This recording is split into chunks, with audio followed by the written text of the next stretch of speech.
ពេលណាជីវ៉ាបានអីចែវទៀត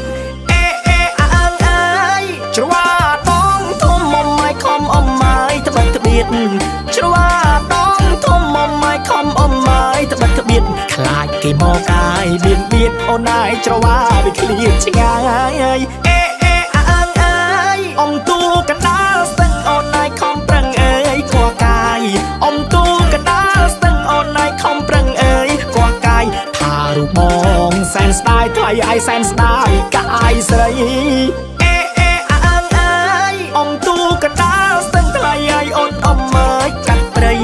អមទូកណ្ដាលស្ទឹងថ្លៃឯងអូនអមមើយកាត់ព្រៃថាបងសែនស្ដាយកាយស្រីអណាស្ដាយដៃស្រលូនស្រលូន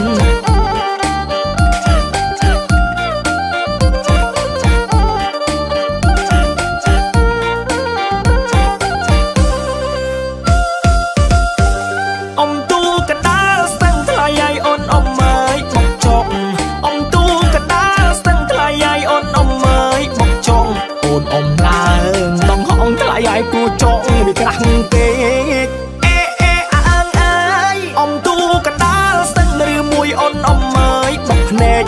អមទូកណ្ដាលស្ទឹងឬមួយអូនអមមើយបុកភ្នែកថ្លៃឯងថាចោអ្នកវាក្រាស់ពេកតើបានណាជួយវែកអេអេអើងអើយអមទូកណ្ដាលស្ទឹងថ្លៃឯងអូនអមមើយម្នាក់ឯងអមទូកណ្ដាលស្ទឹងថ្លៃឯងអូនអមមើយម្នាក់ឯងថាបងកណ្ដោចកណ្ដែងអូនឯងឃើញខ្យល់វាបក់ខ្លាំង